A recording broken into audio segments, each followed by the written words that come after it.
Hi. Hola. Hi, here's Mr. Dozy. This is Michael Bradley. Hey, I'm Memphis. Hey. Hola. Hello. I'm here with soccer.com. Soccer.com. Soccer.com. And I'm talking with my friends soccer.com. See you soon.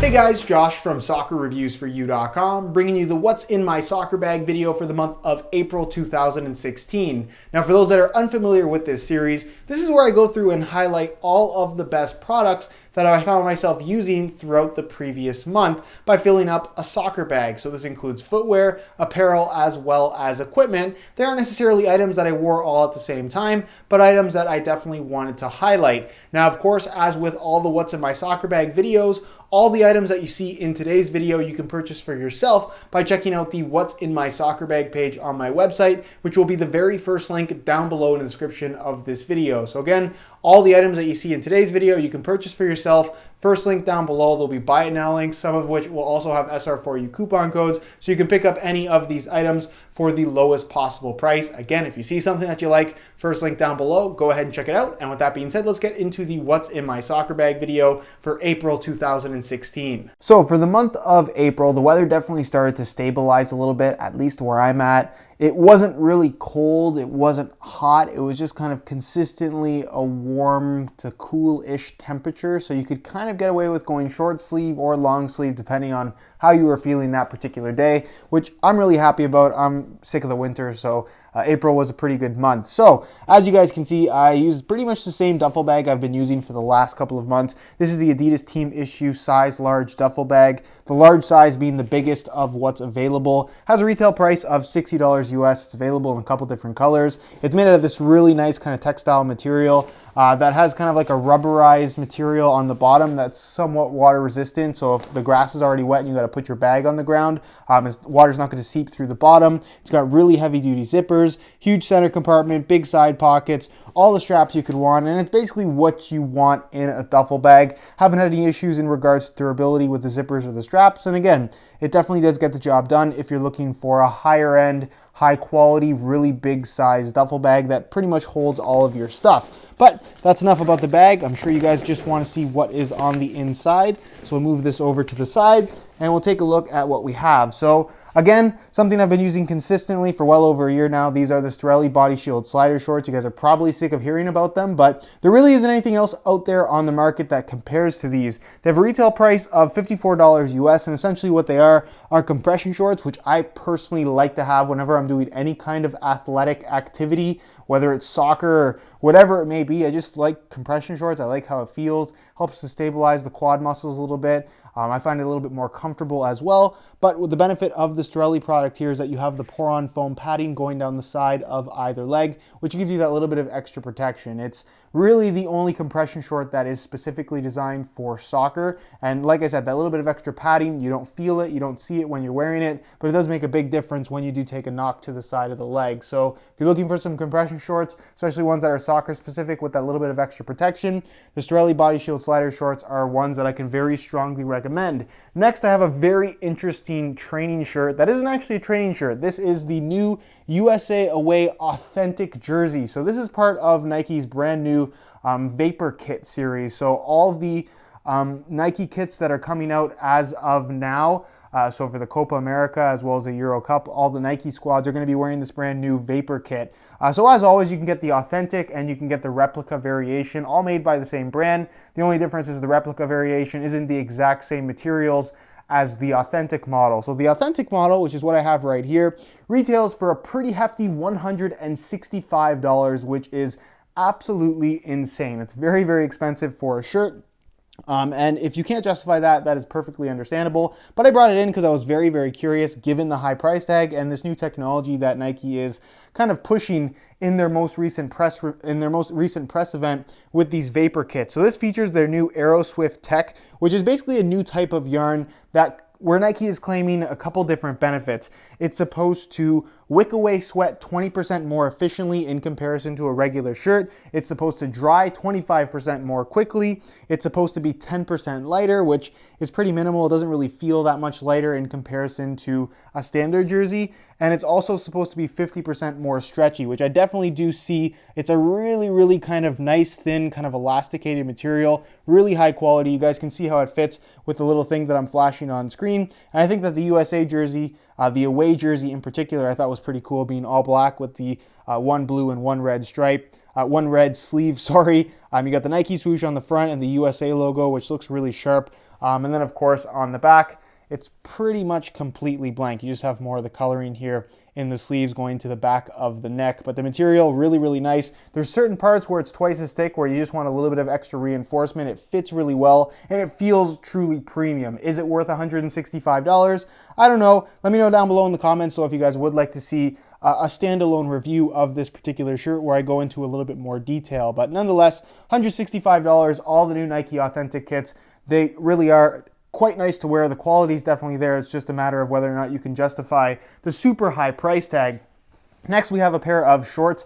These are also from Nike. This is the Portugal away short for the current Portugal away kit. That's this very interesting kind of mint green color. It's the main reason why I picked them up, and I was also curious as to what changes they made with the shorts. This is technically not the Vapor short. Those aren't available anywhere as far as what I've seen. This guy is technically a replica short, so the retail price is $45 US, which is still not cheap, but the quality is absolutely fantastic. It's dry fit material. It's got some of this Vapor material on the sides as far as it's just being a little bit elasticated, so that's kind of nice. Obviously adds a visual element to the actual design as well. You have the Portugal crest and the Nike swoosh on either side, and on the back, for the most part, it's left completely blank. Really interesting color, very comfortable shorts to wear. Again, all the Nike kits basically have the exact same shorts, just in different colors and designs. But nonetheless, if you're looking for a high quality pair of shorts, those are definitely going to do that for you. And as far as the specific Portugal ones that I have right here, if you're looking for a really interesting color, or you're perhaps just a fan of the Portugal away kit, those are something, a pair of shorts that you definitely want to pick up, maybe even with the jersey. That's basically the exact same color. Next, we have a track jacket, just for when it was a little bit cooler. This is also from Nike, part of the USA kind of stuff that's available right now. So this is their new N98 jacket in white. I believe there's 2 or 3 different colorway variations available. This one all white with a little bit of gray in the design, kind of going down the sleeves, which I thought looked really nice. This is basically the national anthem jacket, if you will, and you probably will see them wearing it during the warm-ups and perhaps in training as well. It's not too thick, it's not too thin. It's just an extra layer of material for when it is a little bit cooler, and it just looks really good. It's one of those jackets you can wear for training, and you can also wear casually just because of how clean the styling is. Very simple, USA crest, a Nike swoosh on either side of the chest. Zipper all the way down the middle. You have 2 zipper side pockets as well. And the back, as you guys can see, is pretty much left completely blank as well. And as always, with pretty much any Nike stuff, it's available in pretty much all of their current teams. So if you're not perhaps a USA fan, you can get it for Portugal, or like I said, any of the other main Nike clubs. They have them in various different colors and variations. That guy has a retail price of $110 US, and as a jacket, I think it's quite nice. As far as training pants go, I picked up these, which are kind of unique. They're not technically training pants. It's part of the Adidas Originals line. So they're not, like I said, technically a performance product, but you definitely can get away with it. It's what I was wearing for the majority of the month, just because I thought the styling was really cool. These are the Adidas Originals Real Madrid track pants. They have a retail price of $65 US, so not too far off price-wise in comparison to most other soccer pants. They have a tapered design, which is definitely a necessity for soccer, so they get a little bit slimmer towards the ankle, so you don't have a lot of excess material. And you can see that it has, like I said, this kind of retro style to it. You have the Real Madrid logo on the front, and you have the old school Adidas Originals logo on the left leg. You have this white stripe going basically across the knee area, and then you have the actual kind of almost like a nylon material in the form of the actual Adidas stripes. It's got kind of more old school zippers down the side. And then on the back, that's where you see a lot of little extra things. It has the number 5 right there, which is kind of cool. Has 5 stars going down the back of the right leg. And then at the top here, hopefully you guys can see, it says La Liga Legends, which again, I thought was a cool little detail. So for $65, if you're looking for some interesting pair of track pants, training pants, even a pair of pants that you can wear casually, I thought these were pretty neat. As far as I know, this is only available for Real Madrid, not any of the other Adidas clubs, but I could be wrong on that. But again, for $65, it's something that's probably going to be available only for a limited time. And if you like them, probably worth picking up. Next, we of course have some training socks. The training socks that I picked up, again, part of the new Nike USA stuff, just because I thought it looked really good. I'm a big fan of their current kit that was just released. These are the home socks. They have a retail price of $25 US. And I picked these up because I was really curious about whether or not they changed the design coming from previous, I guess, team socks.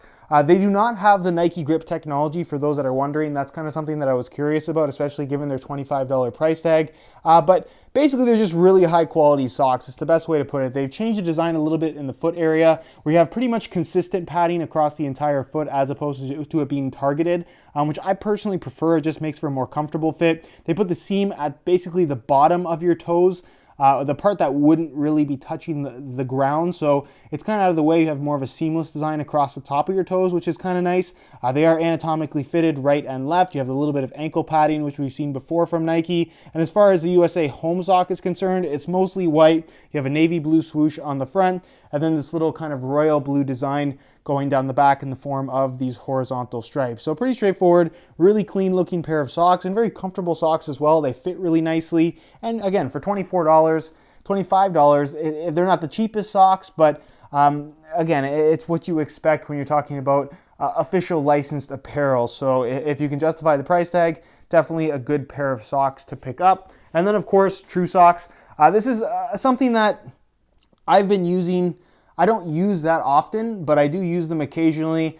Sometimes when I'm breaking something in, if I'm feeling like I'm having some issues, or even if I feel like the shoe just doesn't fit me quite the way I'd like them to, that's when I usually wear True Socks. But I try to stay away from them when I'm testing out shoes, just because they really do change the way your shoes will fit and feel. In terms of having these kind of grip elements on the inside and outside of the sock. The sock grips your foot really nicely, and it grips the inside of the shoe really nicely, eliminating a lot of excess slippage that you would normally have with a traditional pair of socks. Again, a lot of people swear by these things. A lot of people are wearing them, and it's a product that kind of speaks for itself. Once you try them out, they really don't compare to any other sock product out there. So True Socks, they're $40, not particularly cheap. But again, if you're struggling with slippage on the inside of your shoes, definitely something worth investing in my opinion. So I'll move those over to the side and move on to shin guard products. So the first product that I use as far as shin guard accessories go are these guys right here. These are the Storelli Body Shield sliders, the Storelli Body Shield leg sleeves, sorry. They have a retail price of $30 US, which is fairly inexpensive when you consider what they actually do. Essentially, it's a leg sleeve that has a sleeve or a pocket built in, so you slide your shin guards in there, and because of how the sleeve is designed and how it fits, the shin guards can't fall through the bottom. It's a nice kind of elasticated material. You have rubberized grips on the inside of the actual sleeve at both the top and bottom, so it's not going to slide around on your leg. And basically, it holds your shin guards in place without the need for tape. And throughout the course of the season, I almost guarantee you're going to spend $30+ on tape, because you're probably not going to be the only one using them.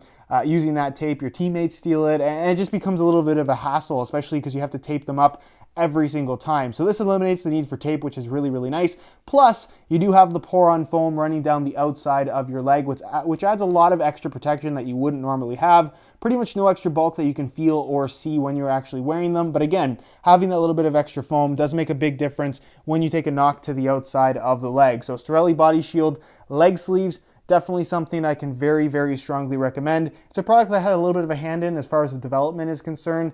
But again, if you're looking for some really, really good shin guard sleeves, those are what I think you should take a look at. As far as shin guard products go, I kind of stayed with what I've been using. These are the C6 Agility 3rd generation carbon fiber shin guards. They retail for $145. So they are very, very expensive, but the quality is there. It's truly a best of the best product. Nothing that I've ever tried even comes close to these things. The carbon fiber is absolutely amazing. It's super, super thin, super strong. They're handmade in the USA. The backing material is really nice. It's thin, it's comfortable against your leg. It doesn't absorb any sweat. The shin guards basically don't weigh anything. They're basically thinner than 2 pennies. and they fit really well. It's just, like I said, the best of the best as far as shin guards go when you're talking about pretty much any category at all. So it's kind of a one-time investment, very expensive pair of shin guards, but once you have them, you'll absolutely love them. It's one of those products that, like I said, it'll be the last pair of shin guards that you'll ever need. So C6 Agility carbon fiber shin guards, very expensive, but in my opinion, worth the money if you're kind of just looking for the last pair of shin guards that you'll ever need. So put those over to the side. And then of course, you have to have a soccer ball if you're gonna have a soccer bag. And the soccer ball that I've been using is the Finale Milano 2016. So this is basically the Champions League final ball for the upcoming Champions League final. So this guy has a retail price of $160 US, very expensive, but it's a top-end match ball. That's kind of what you expect. And a question that I often get asked with any of the match balls, especially the ones from Adidas and Nike, so whether it's the Ortem 3, any of the Brazuca variants, or the Champions League ball, which one is the best for your money? Because they're all at the $150, $160 price tag. And in all honesty, I really feel like all of those match balls, the three that I just mentioned, are very, very good. It's hard to say that one is the best over the other two. For me though, if I'm gonna be completely honest with you guys, I think that out of all three of those soccer balls that I mentioned, the one that feels the most normal to me is the Champions League ball. And that's really the main reason why I've been using it as of late. It's one of those balls that doesn't really take any getting used to. It has the least amount of quirks in comparison to the Ortem and Brazuca variants.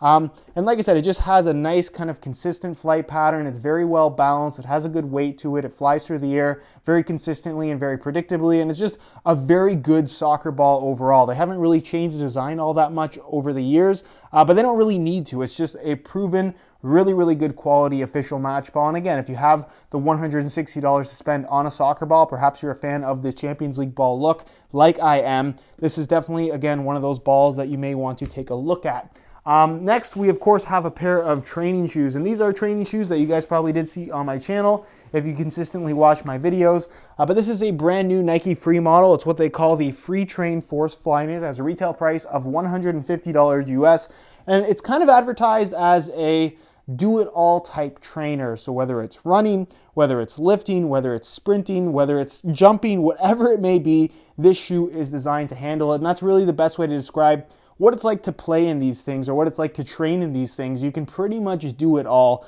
It takes a little bit getting used to. The fit in the heel is the one aspect of this shoe that does feel a little bit strange at first. Reminds me a lot of the mid-cut soccer cleat models from Nike, and that it does have a little bit of a firmer feel at first, but once you break them in, once you get used to how they feel, it's actually a very, very comfortable shoe. It fits extremely well. It's got a Nike Free outsole, so it's got good flexibility to it, but at the same time, there is a decent amount of underfoot cushioning and just general impact protection, but it's also not squishy and unstable.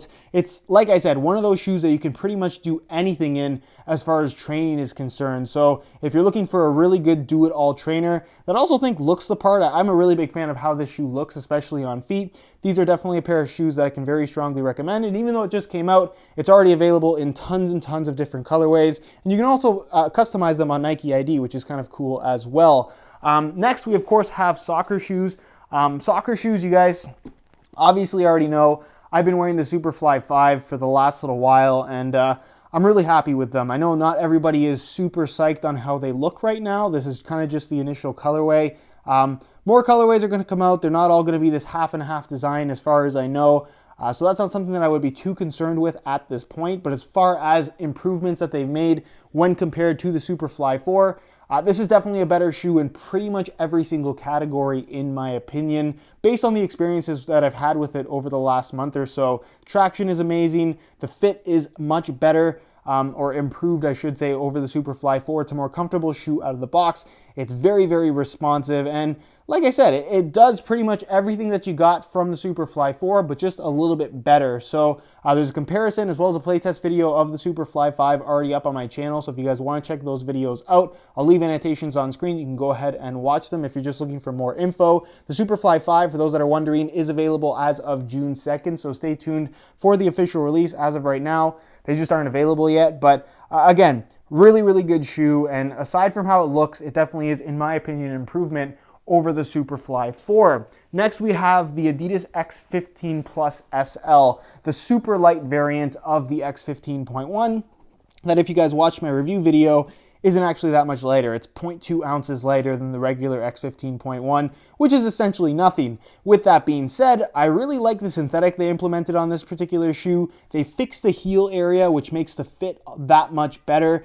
And I just feel like it's a better variation of the synthetic X15.1, a shoe that I don't think is bad, but I think has some flaws to it that just take away from the overall experience.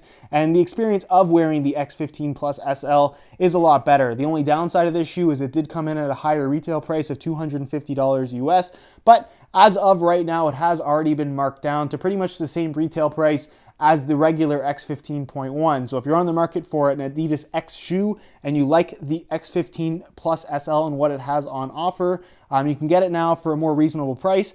And again, I really think it is a solid option if you're looking for something that's thin synthetic, has an FG-AG stud pattern, fits the part, and has the general look of the X15 line. So move that over to the side. And finally, the last pair of shoes that I have for you guys are these guys right here. These are the Puma Evo Speed 1.5s, not the SL model, not the leather SL model, just the regular synthetic X15, sorry, not X15, Evo Speed 1.5. Now, what's different about this regular standard Evo Speed model in comparison to previous years is that it now does have the SL bottom. And this particular variation of the shoe is also going to be a lot more durable than the standard SL model, which obviously has that kind of 10-day warning sticker, and it just, quite frankly, is not a durable shoe. These will hold up quite nicely. They weigh in at around 5.3 ounces in a size 9.5 US, which is extremely lightweight. This is pretty much the lightest shoe that you can get right now that isn't going to be one of those shoes that falls apart almost immediately. They should hold up quite well. I haven't had any issues with the pair that I've been wearing, and I just really like this shoe. The synthetic upper is almost the same as what we got from the Evo Speed 1.4, which is a shoe that I was also a really big fan of. The fit is really nice. They've tweaked it to make it a little bit more normal. It doesn't have that same pointed shape to the toe or that anatomical fit that a lot of previous Evo Speed models had that not everyone was a huge fan of. They're comfortable considering how light they are. Normally shoes in this particular weight range almost feel like paper on your feet and kind of flimsy and plasticky. You don't get that sensation with this shoe. The break-in period, for me at least, was pretty reasonable. I didn't really have any issues with them. And like I said, considering how light they are, they're pretty comfortable. Not to mention the flexibility is really good, and the traction you get from this particular stud pattern on firm natural grass is really, really good as well. Almost on par with what you get from the Superfly 5 and this new Mercurial stud pattern, in the same league, I would say. Just kind of a little bit different in terms of the layout and ultimately how it performs as well. But really, really good shoe.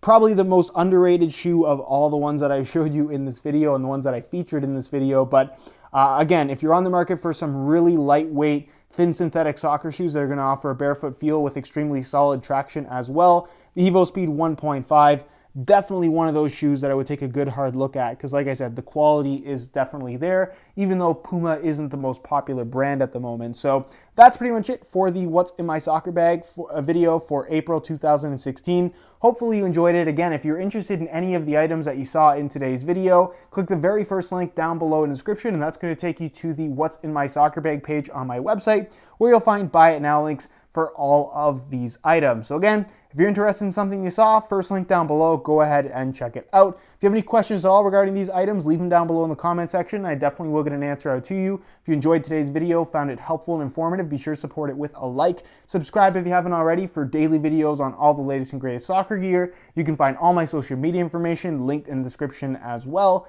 And other than that, guys, hope you enjoyed today's video. And as always, thanks for watching.